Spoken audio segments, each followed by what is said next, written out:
ചെറിയൊരു യാത്രയായാലോ? അതെ, നമ്മൾ വർക്കല ബീച്ചിലേക്ക് പോകുന്നതാണ് കേട്ടോ ഇത്. എൻ്റെ കൂടെ പാത്തുവും പാർവതിയും ഉണ്ടായിരുന്നു. അവളുമാരാണ് ഈ മുന്നേ ചാടി ചാടി പോകുന്നത്. നമ്മൾ ബസ്സിലാണ് പോയത് കേട്ടോ. ജനാർദ്ദന സ്വാമി ക്ഷേത്രത്തിൻ്റെ അവിടെ ഇറങ്ങിയിട്ട് പിന്നെ അവിടെ നിന്ന് നമ്മൾ ബീച്ച് വരെ നടന്നു.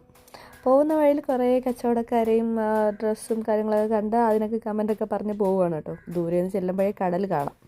പിന്നെ ഇന്ന് നല്ലൊരു ദിവസമായിരുന്നു. അധികം വെയിലൊന്നും ഇല്ലായിരുന്നു. ഈ മീനിനെ കണ്ടോ? ഈ മീൻ അവർ പ്ലാസ്റ്റിക് കുപ്പികളിൽ ചെയ്ത് വെച്ചേക്കുന്നതായിരുന്നു. നല്ലതായിരുന്നു കേട്ടോ. പിന്നെ കാലത്ത് ചെറിയ ചാറ്റലുണ്ടായിരുന്നത് കൊണ്ട് ആയിരിക്കാം. പിന്നെ വലിയ വെയിലൊന്നും ഇല്ലായിരുന്നു. എന്നാൽ നമ്മൾ ചെന്നതിന് ശേഷം മഴയോ അങ്ങനെ ഒന്നും ഇല്ലായിരുന്നു. ഇവിടെ ഒരാൾ നമ്മുടെ ഗ്രൂപ്പ് ഫോട്ടോയൊക്കെ എടുത്ത് തന്നായിരുന്നു കേട്ടോ. അങ്ങനെ ആളുണ്ടായിരുന്നു.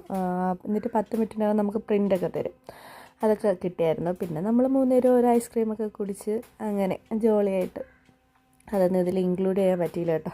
അതിൻ്റെ ഒന്നും വീഡിയോസ് ഞാൻ എടുത്തില്ല. പിക്ചേഴ്സ് ഉണ്ടായിരുന്നു, പക്ഷേ അത് ഞാൻ ആഡ് ചെയ്തില്ല കേട്ടോ. പിന്നെ നമ്മൾ 3 കൂടെ കടലൊക്കെ നോക്കി നിന്നു. വെള്ളത്തിൽ ഇറങ്ങാൻ പറ്റാത്ത ചെറിയ വിഷമമുണ്ടായിരുന്നു. അവർ കയറ് കെട്ടി തിരിച്ചിട്ടുണ്ടായിരുന്നേ.